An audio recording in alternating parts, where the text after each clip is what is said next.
Good afternoon, everyone. Hi to all of our snowbound friends in New England and other areas. I know it's been cold everywhere. Luckily, we survived the storm pretty well. We didn't get the ice storm that Nashville did. They just got hammered. We got a little bit of dusting of snow, then a little bit of glaze, then a little more snow on Sunday, and lots of rain. Mostly Saturday was rain. And today it's like 30, 31 degrees, but the sun's out, so the sun is dried off. I know, like our patio out front. So we survived it very well, fortunately. Hopefully everybody is doing good today. Glad to be back. Feels like it's been so long since we did a webinar.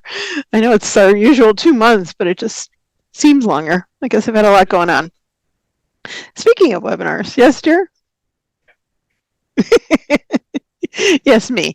Yes, Dave was nudging me to let a secret out. DxO, our friends who do the Nick products as well as all their other cool products, is starting a new series of webinars, and they're going to be geared toward camera clubs, but I got to find out more of the details. Like I would think anybody could sign up for it, but they're going to kind of promote them to camera clubs. And yours truly will be doing some this year. So stay tuned to the blog and the newsletter. I'm excited about that. They've got one coming up early in February, and then I think I'm going to be the second one. So later in February. So stay tuned. We're still firming up which date it's going to be, because of course I have the conference on the 21st and 22nd of February. So it'll probably be the week after that. So anyway, let's get in, because I've got lots of stuff to show you today. So today we're going to talk about a bunch of things. We're going to talk about some smart objects. We're going to talk about layer styles, organizing your assets, and sizing to print. Today I was working on, I actually finished my actions seminar for the conference, so that's why all these different things are open here. So I got one done, one to go. And so we're going to start with this image, and we're going to start with smart objects, and why do we use them, and what do they do? And to be honest, I never really used them very much myself. But since the Nick products came out with them in their last couple of updates, I think it started with last year's, I've kind of been double thinking. I've always just done everything like on layers separately. And smart objects really are better because it lets us go back in and make changes again. So I'm going to jump into it, and you'll see what I mean as we go along. If you haven't done them, you might want to think about it. So what we're going to do is, I've already done basic editing on this image, but we're going to do some more to it in Camera Raw. I cleaned up the background a bunch too. So to make this a smart object, I'm going to right click on my layer and convert to smart object. And then you get this little symbol down here in the corner of the thumbnail, and that lets you know it's a smart object. And that more will happen as we go along. So what I want to do is use the Camera Raw filter as a smart filter. So we're going to go to our filter, Camera Raw, and it's going to pop up. And we're going to do like we normally would. I'm going to go ahead and make some adjustments in here. I'm going to adjust my exposure a little bit, that much, a little bit of contrast. I'm going to bring my highlights down, shadows up, whites up, and blacks down a little. And then I'm going to go into color, and we're going to add some vibrance. And I tend to use vibrance more than saturation. Saturation is going to equally saturate all of the colors, regardless of how saturated they may already be. Where vibrance is kind of like smart saturation. and it's going to apply the saturation to the areas that actually need it. So I tend to use that more than saturation these days. And then we're going to go into effects, and I always like to use texture and clarity to add some crispness to my image. And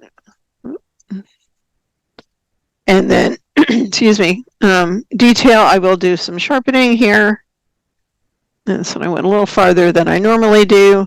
And then a little bit of noise reduction. This is a cell phone image, so it definitely needs some noise reduction.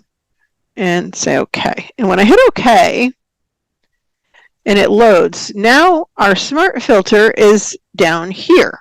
So rather than it applying all of those changes I just made with the camera raw filter right to our layer, it's now here as a separate filter. And we can say we looked at it and go, well, maybe I want more saturation.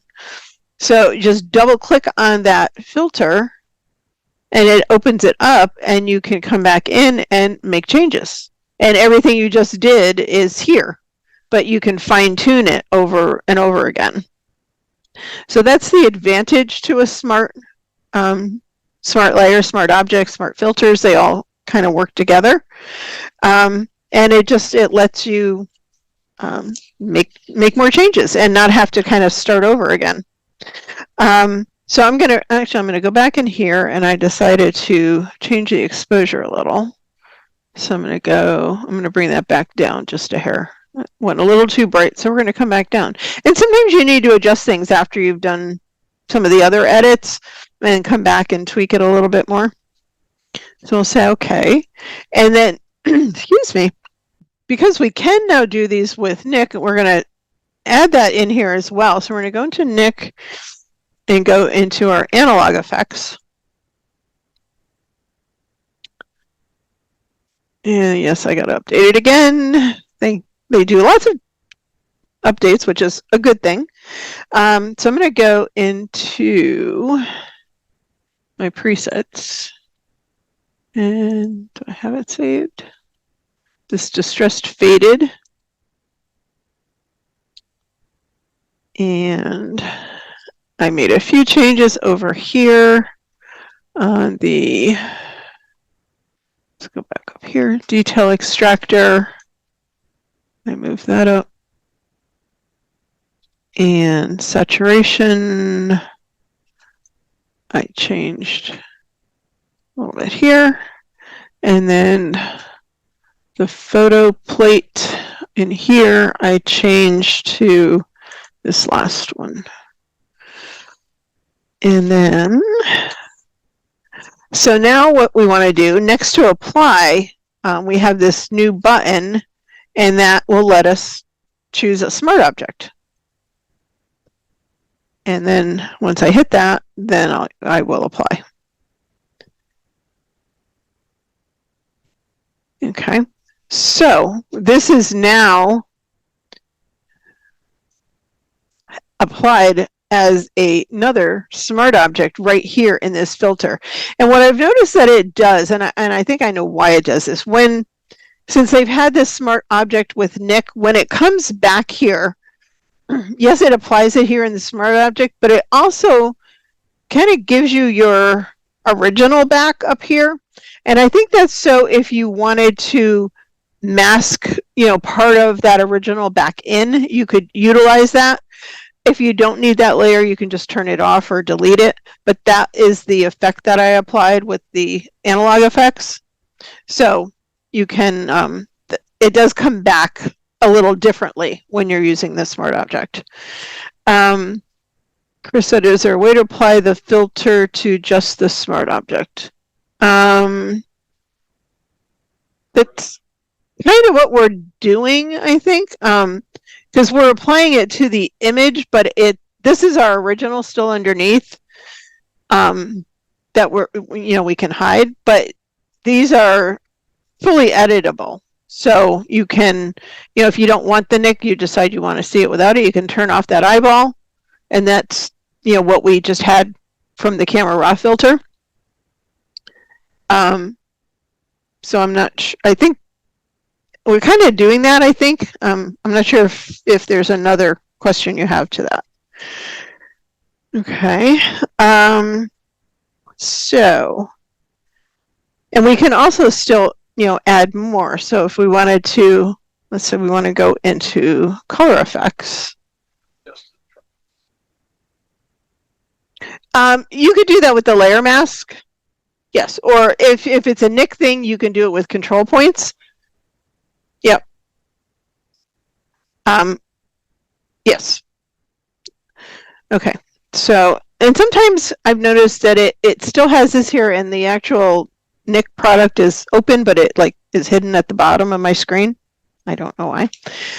So I want to add a little bit of a vignette to this, a white vignette. I want to fade it out. So I'm going to do vignette filter, and I'm going to use white instead of black. So we're going to change that to FFF. Come on, go away. FFF. It's one of those days. Okay. And say okay. So now we have white, and then I'm going to, of course, change that. So I want to adapt edges.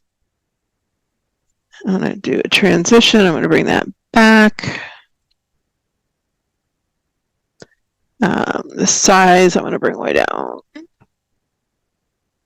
And the opacity, I brought up a little. And then there's like 2 opacity sliders. And then bring this one down. They kind of work together, I found.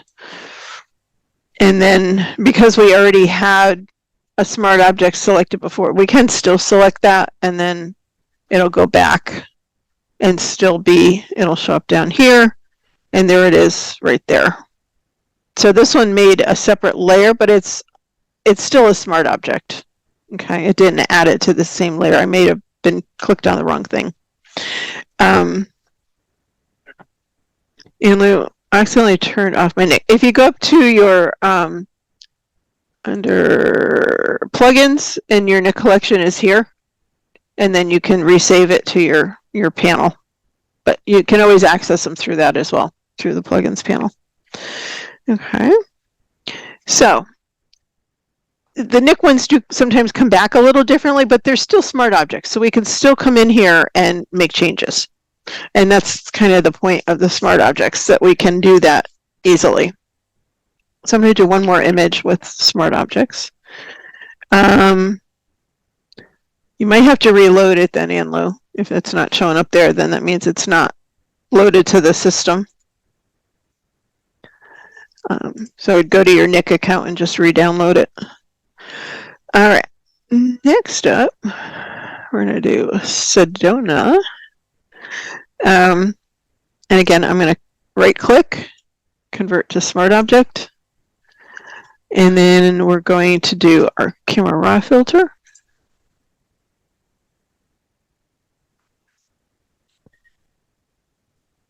And Pat is always so helpful.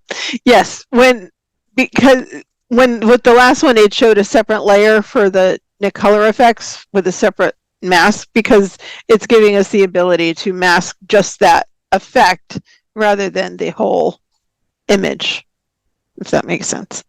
So thank you, Pat. That makes perfect sense. All right, so this one we're gonna just add just a tweak there. 0.05 contrast.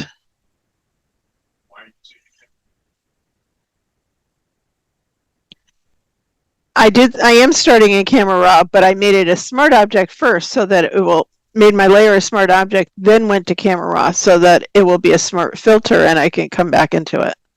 So this is Camera Raw. Highlights, -29. Shadows,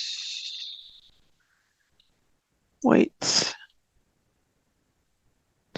and blacks. And then color, we're going to add some vibrance.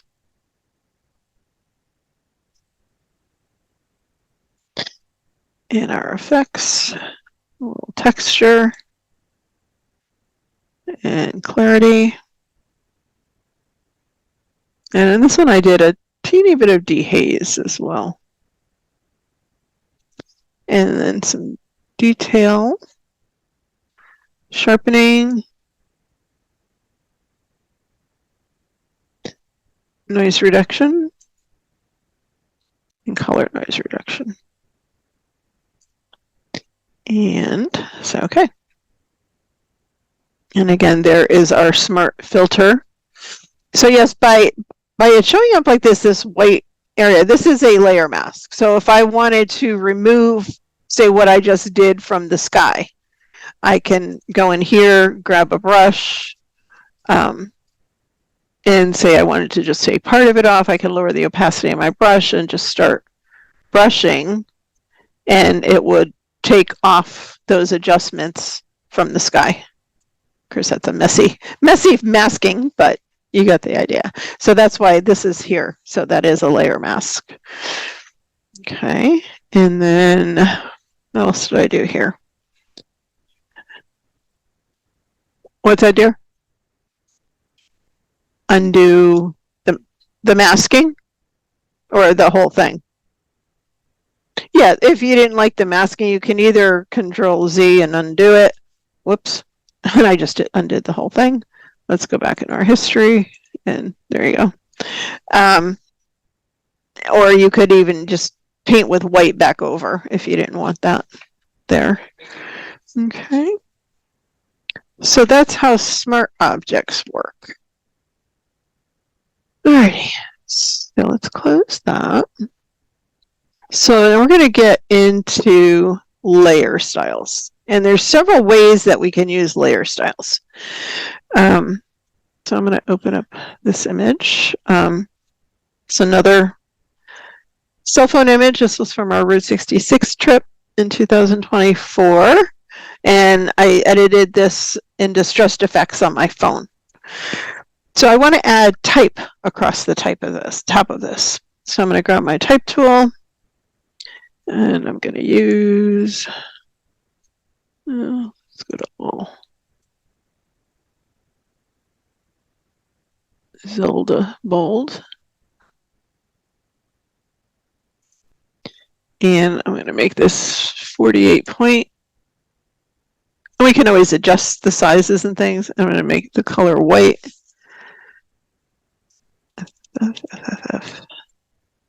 Okay. And I have it uncentered, so I'm going to click, my image is 12 inches. I can click on the 6 and know that I'm centered. And I'm going to type Gateway Arch National Park, St. Louis.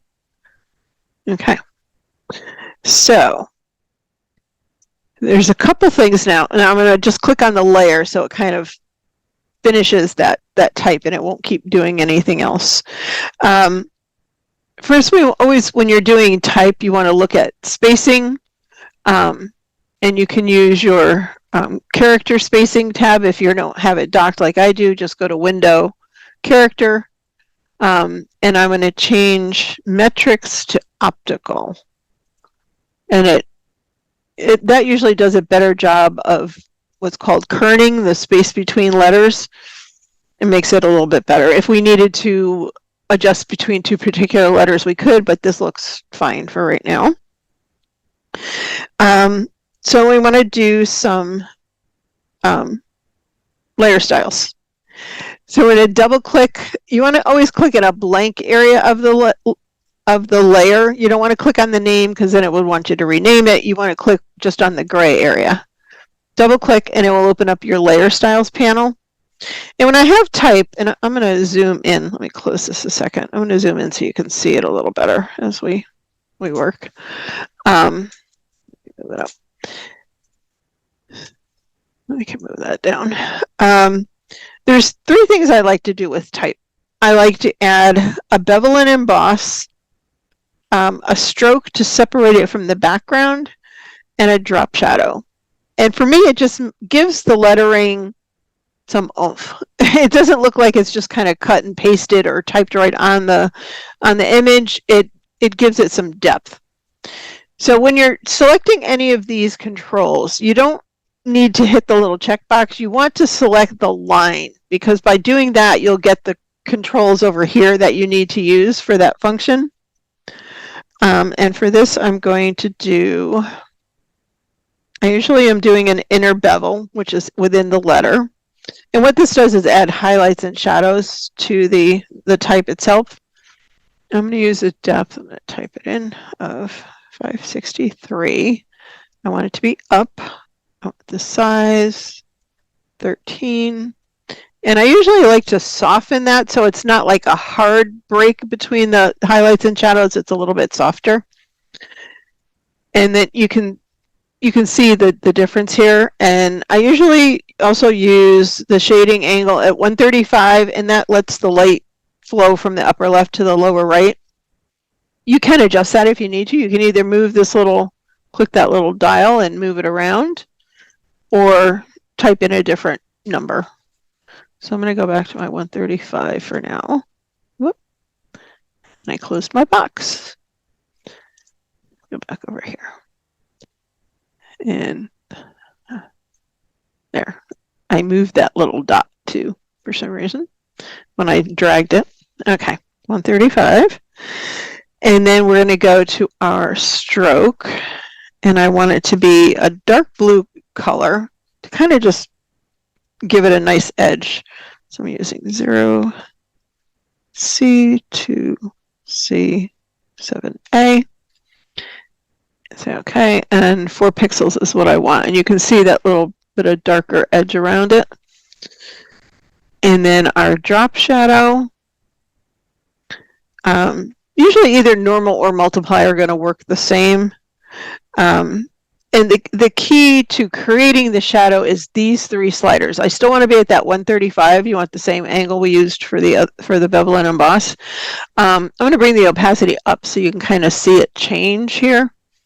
So I'm going to do a distance of 15, which is how far the shadow goes away from the letters. And then the spread, you'll see as I move it, it makes it fatter. So I'm going to come back to like 14. And the size will change the softness of this. So I'm going to use 13. And here it was 15. Okay, so I've got a little bit of a shadow. And then we can say, okay. And yes, that's actually the typeface. It's doing that because that's that particular typeface style. It's not a mistake. It's it has it on the G2. That's just that particular typeface has that look. So if I wanted to make that now a little bit bigger, there's 2 ways we can do that. I'm going to go to my move tool. I can either double click in here and pick a different point size. And it looks like I made it smaller when I type. Well, that's not what we want to do. Go in here. Change that to 48. That's where it was supposed to be. But if we're on the move tool, we can also, you can either grab a corner and make it bigger, or if you wanted to stretch it taller, you could grab the center and if you hold the shift key, you can stretch it out that way, or you can stretch it sideways. So you can make it fit the area that you want it to be in. So there's a couple different ways you can change point sizes there. And then in the notes, I did make a couple of adjustments between letters. So between the O and the H. Let's see. I don't have an O and an H. Must be the O and the N. But that looks okay. I think since I've changed it, it looks actually pretty good to me. And that looks pretty good. So you usually want things to be fairly consistent between the letters.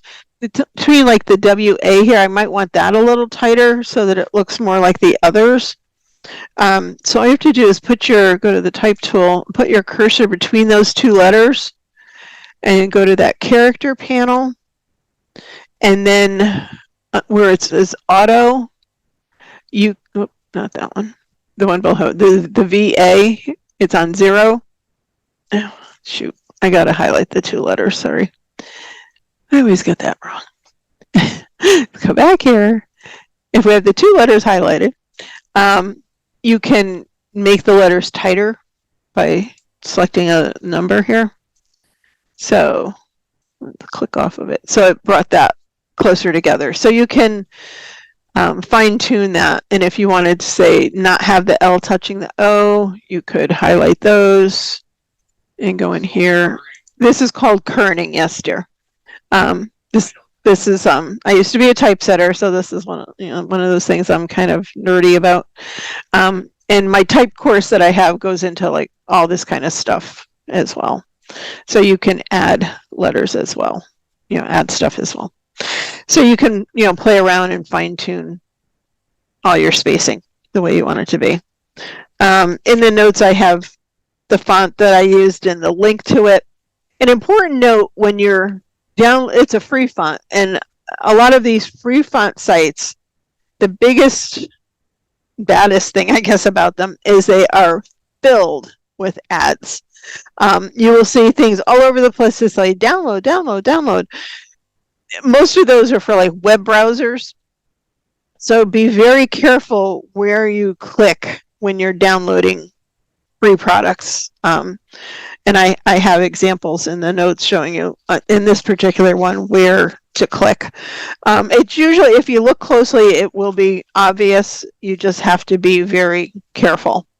And almost all free fonts are also personal use only, which means you can't use them in products that you sell unless you purchase a license. And most of them, if you really wanted to do that, they're pretty inexpensive. So we're going to do one other thing with type.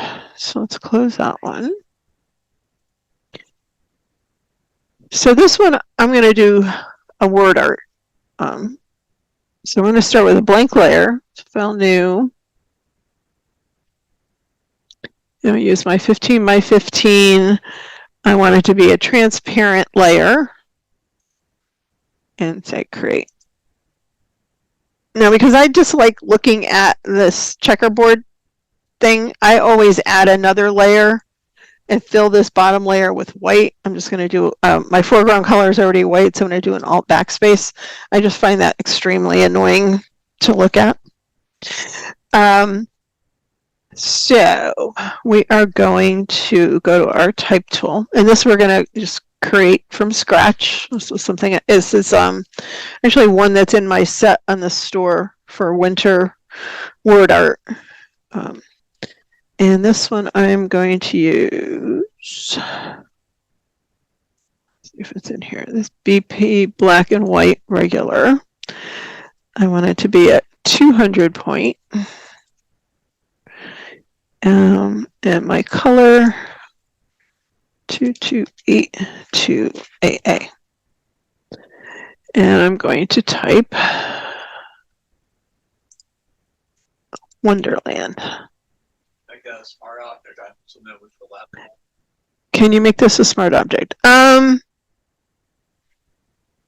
don't see why not. But you really don't need to with type because this is an editable layer anyway. So I don't think I've ever done that with type. I guess if you were going to add a lot of different other like filters or something, then you would, but the type layer itself, you really don't need to. And you can see this particular font needs a lot of kerning because you want those letters to touch the way they're supposed to. And this one I got from Google Fonts. So I'm going to, let's highlight this whole word. And I'm going to go into, let's try metrics. That's not going to work. Pat says, yes, you can for purpose of creating templates. Oh, that's a cool idea. I hadn't thought about that. Put that back to 0. Okay, so I had to reset my spacing back to 0 here, that where we increased it. And I still need to condense this a little bit. It looks okay up to this point. I'm going to do a -10. Nope, I'm going to do a little bit more. You can type in a number. You're not limited to just what's in the drop down, but that works. So now our type is all lined up nicely and blends. And I will also tighten that up here. What's that, dear? Yeah, you don't, when you have script like that, the tails are supposed to connect. It's the way it's designed. So so that's that word. So now I want to type the word winter. Actually, I do the wrong one first. Probably. No, I did that right. Yeah, I know. It's like read my own notes, right? Where's the word winter? Oh, down here. I'm getting ahead of myself. Okay, so now I'm going to type the word winter. Now, if I just change my font right now, because I only have this one type layer, it's going to change the word I just did. So before I click the type tool on my canvas again, I'm still on the type tool. I'm going to hold the shift key and I'm going to click, and that will create a new type layer. So this one doesn't change, it creates a new layer.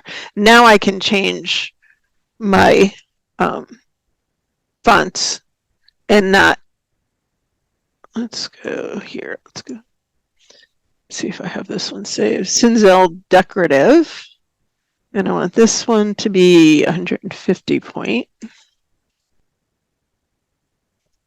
And change the color slightly to 5DC 3E. So a little bit lighter blue. And then I'm going to type winter. Oh, that's way too big. This one came out too small. That's okay. We can change those. Wow.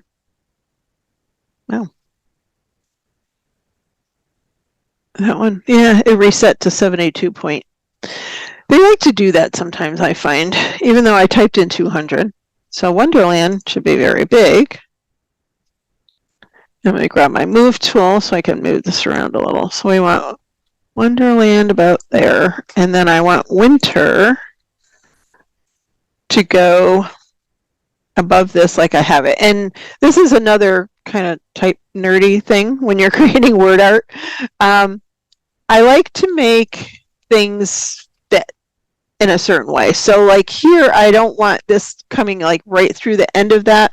I want it to be back over here, but I like the way this is fitting in between here. So I'm going to end up changing my size. So I ended up squishing it, and I'm going to type it in just because I have the number. Actually enlarged it. Let's see, 167.34 was where, and I just did that with the, the move tool and stretched it out. That looks better, I think. I'm looking at my finished on the other screen. No, that's still not where that was. So we're going to mess around with this a little bit. So I'm going to go down. So I want this to be more like that. There, that's where I really want it to be. So I wanted this tail to be above that one and then that in between there. So I like that better. Okay, so again, word art you kind of play around with till you like it. And then now's where our layer styles come into play. Okay, so we're going to start on Wonderland. I'll double click over here. I'm going to do my bevel and emboss. And you can see it's already got like a little bit of a 3D look to it. But we're going to do smooth.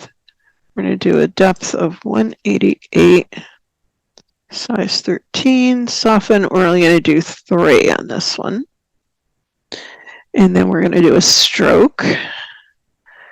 Our color, 10475E. I'm going to do 6 pixels. And I want it on the outside, so it's going to make the letters a little fatter. because it's all on the outside edge of the letter. And I'm going to leave the opacity at 100, and then a drop shadow. I'm going to put that at multiply, opacity 36%, or 135 degrees. Okay, distance 33, spread 14, and size 49. Okay, so we'll zoom in so you can see it. So you can see our stroke there, and then we've got like the highlight and the shadow. That's from the bevel and emboss. And then our little bit of drop shadow. So now I want to basically copy that effect to the other layer, and then we're going to tweak it a little. So instead of having to redo it all, if we right click, copy layer style, select this layer, right click, and paste layer style. And then we can come in, and because it's a smaller typeface, we'll probably need to adjust it a little bit. So we're going to go in here. And actually the only adjustment I made was the color, because it's a lighter type, so I wanted a little bit lighter stroke. 4789A5. So okay, and the rest of it worked okay.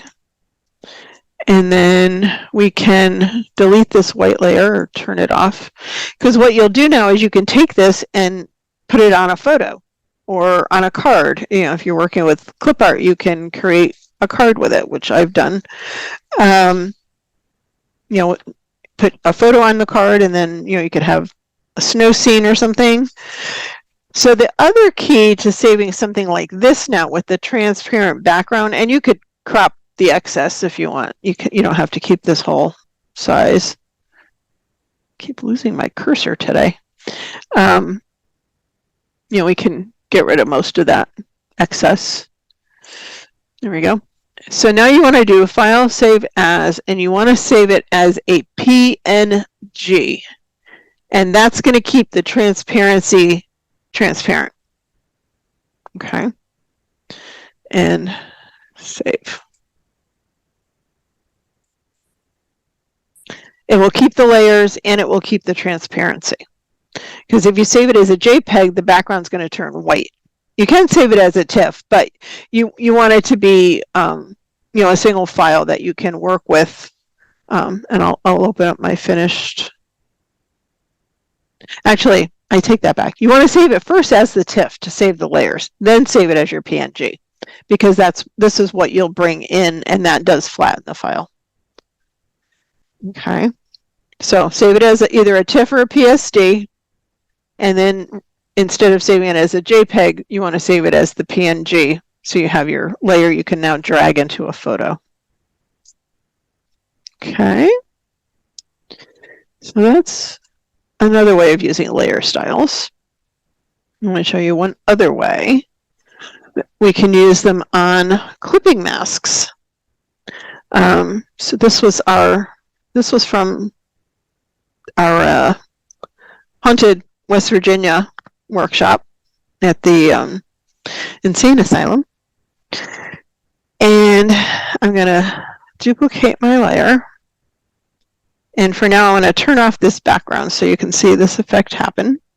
And I'm going to bring in my clipping mask. And in the notes, you get this one as well as 4 more that I added in there. And these are not available in any other products that I have.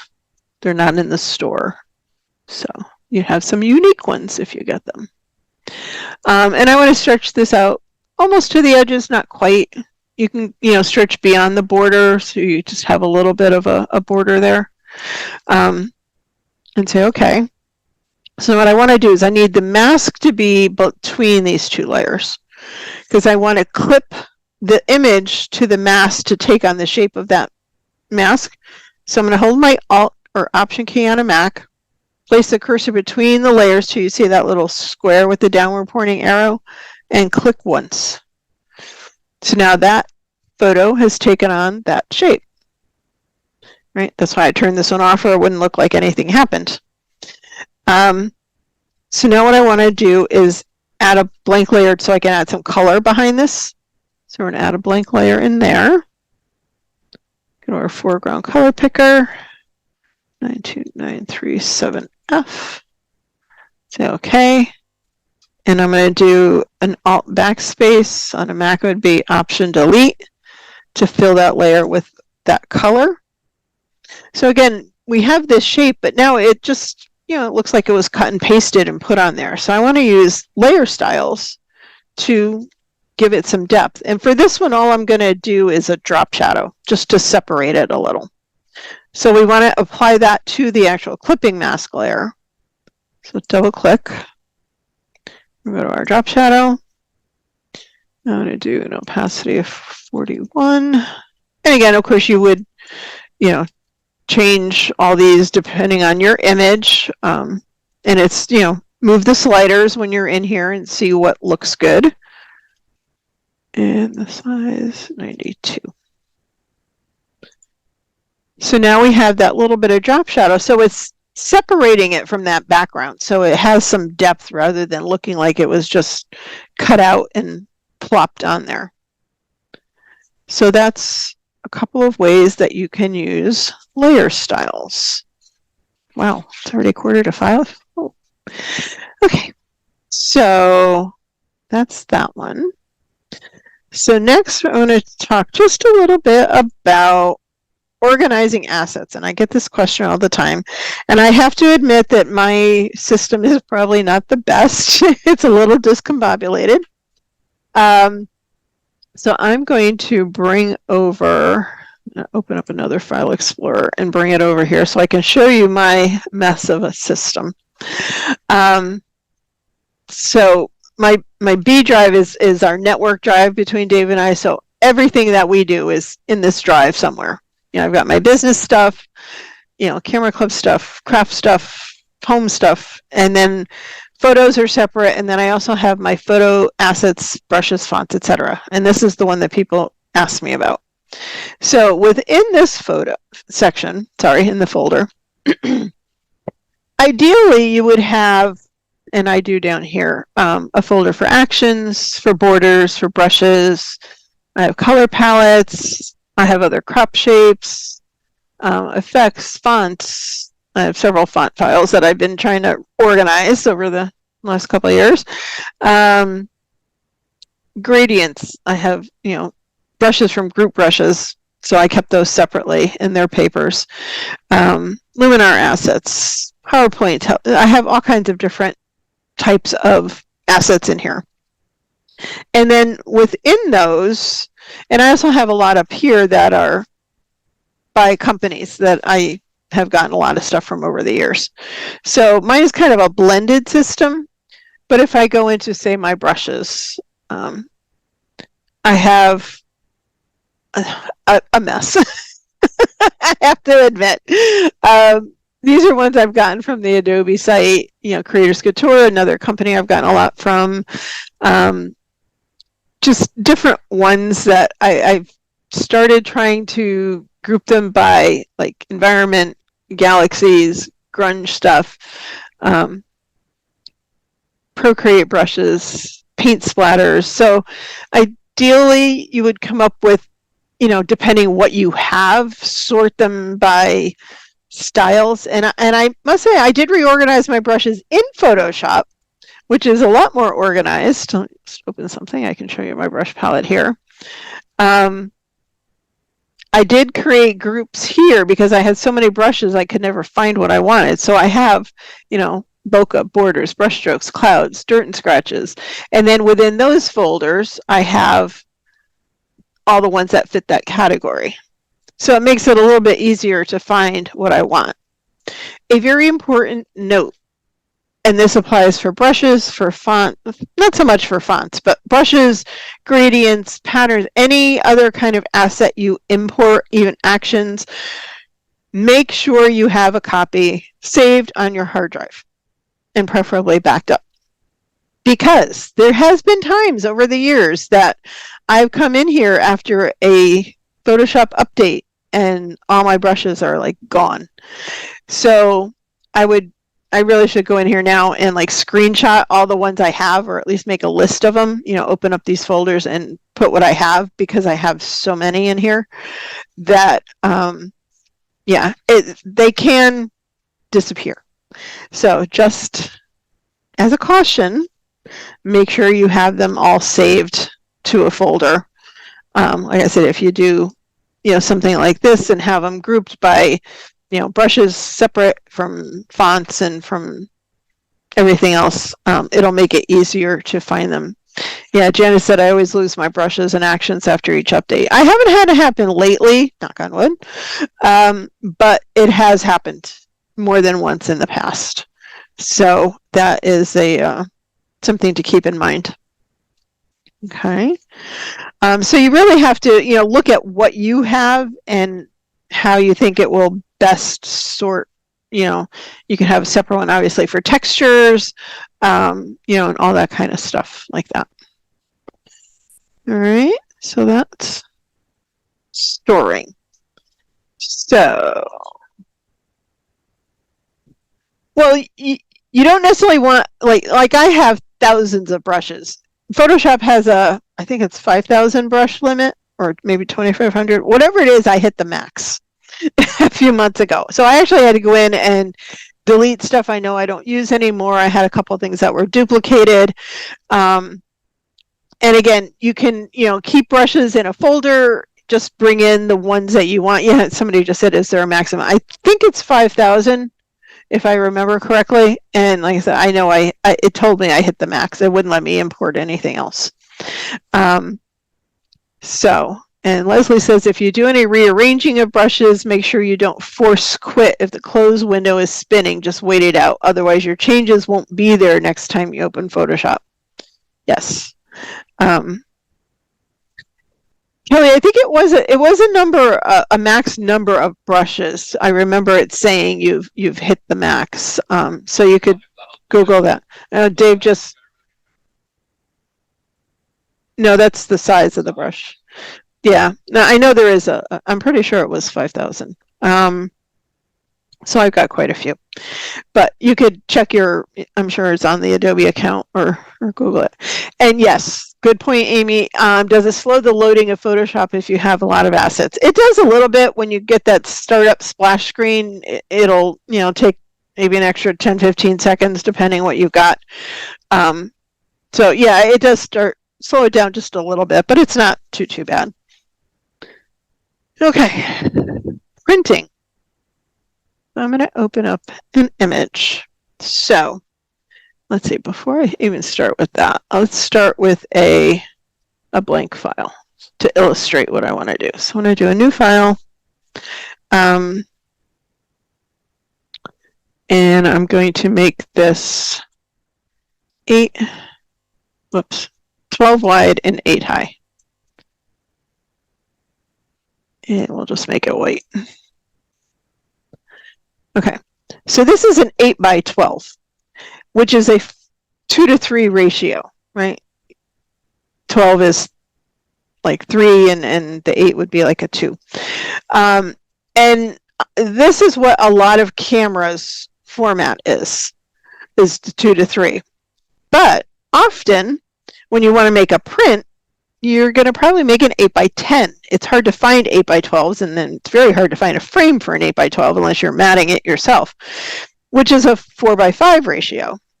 So if I went in to crop this and say I want an 8 by 10, you can see I've got to crop an inch off of each side, which sometimes that's not a problem, but if you've already cropped your image too close, you may be chopping off something that you don't want to chop off. Okay, so if you're even remotely thinking that you might ever make a print of something, don't crop it too closely when you're editing. Save it a little, wider crop, and even when you're shooting, leave a little extra room, and then you have more play later on. And I'm going to show you 2 examples with that. Okay, my page here. So, all right, so here, let's do 2 real, let's get rid of that. and I'll show you 2 images. So this first image, so again, here's my image, my original image, or the way I cropped it. This is a cell phone image again, so it's very large. So let's say we made this 10. Well, now I've only like 7.5, so I'm going to be short. So I have to change that to 8 inches, and then I'm going to have to crop a little bit on the sides, which in this case, there's my what I would have to crop. And you can move this one way or the other. So if I wanted it, you maybe crop like that, take a little more from that side, you could do that. So for this image, I have plenty of space that would work, and that's an 8 by 10 dimension. Now if I take this image, you could see how much I'd have to crop. So let's see what our size is. Image size. And this is like 12 by 18, so let's just change that to 8. So there's our 8 by 12. That's what this format is. This is straight up. This has not been cropped at all. That's, again, it's a cell phone image. So if I wanted to print this, I would have to decide where I wanted my crop. So I could take more over here and just a little bit from here. Again, that would work for this image. But if I wanted to crop the top or bottom, I'm going to lose more on the sides. So it's better to not crop early on in your process. Like I said, if you think you may ever want to print an image to a specific size like that. And the other thing that I mentioned here, that when I have a cell phone image like this, sometimes I'll just upsize it. Let's just do that. I will go to image size, and I'll just, well, it's already 300. I would change it to 300 and change, the size smaller if it was that original size, like 72 DPI and 46 inches or whatever. And I don't have an issue really with the quality there, but even better is I would take it into Topaz Gigapixel and change my resolution and size in there. And that will give me a better result, especially if I'm planning to print it. So that's my favorite thing, to upsize my images.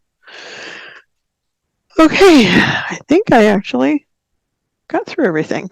So I have a question. Okay, Darcy says, you may cover this, but every time I want to print something, I have to adjust the brightness to make the image brighter and add contrast to add some definition. Is there a fix to this? If you're printing on your printer, yeah, you say you adjust the printer settings and add the ICC profile. Sometimes it's just a matter of our screens. You should also be calibrating your screen with like a spider or one of the other calibration things, so that your screen is giving you a true color, because it depends on your room light. It may look bright enough on the screen, but it's really not. Because it's just the way the screen is looking and it's not calibrated properly. But if you're printing it to your own printer, and that you need, that your printer tends to be darker than your screen, and I used to have one like that, then I know I've got to add a little brightness. And I find I've done a few prints lately at our local Walgreens. I hated the one in Connecticut. They did a terrible job. But the one here actually does a pretty good job. And I do find they're just a teensy bit on the darker side than what I print. So I just brighten things just a teeny bit, and then they work fine. So sometimes you have to do a test like that. And if you ever work with any of the labs out there, like the Pro Labs, they will usually have you do a test before you order a bunch of stuff from them. So they can, they'll have you send some test prints, and then you can see how they look, if they look the way you want it to be. All right, so, okay, Arlene, I used to know a way to resize to fit a frame size without cropping. I'm not sure how you would do that without cropping, without stretching the photo. I don't know how I would do that, Arlene. I mean, it's if you're trying to fit a specific size, you have to crop something to make it fit, unless you're stretching out the image. Just as you find gigapixel better than Photoshop at upsizing. Yes, Photoshop really doesn't have a true upsizing feature, and gigapixel it improves the quality as well, as like for sharpening and stuff, when you upsize it. I've been using that since it came out, and I love that program. And as Dave said, a reminder, don't forget about our next conference coming up on February 21st, 22nd. I know we've got a whole lot of good stuff coming up for you. Mary Ellen Stone is online, and she is one of our speakers again this time. So check us out. The sale of $49 is on until the 31st, and then it goes to $59, but we have lots and lots of good goodies for you. So check it out. Mary Ellen said, yes, join us. Yes, please do. Thank you, Helen. Glad you enjoyed it. Yeah, just, the layer styles are pretty easy once you get used to it. Just like anything, you got to do it a few times to make it kind of stick in the brain. And I think that should cover it. Or, yeah, Chris has already signed up. Thank you. Thank you. Thank you. Thank you for the kind words. Glad you guys enjoy it. I always enjoy being here with you. And if you ever think of questions, you can always reach out and contact me. I'm usually pretty quick to answer. And with that, I think it's a wrap. So thanks, Pat. Yeah, it was a little potpourri today, a little bit of everything. So these are things that I get questions on all the time. And thank you to all those who did the survey. I'm going to be doing something in the blog soon with some of the results from that. And that'll be setting the direction for some of the upcoming webinars. And some of the questions that people had or info they wanted, I've done recently in the last year or so, and I'll list some links to some of that so you guys can find it. All righty, have a good rest of your day or evening, and I appreciate you all as always. Have a good night. Thanks.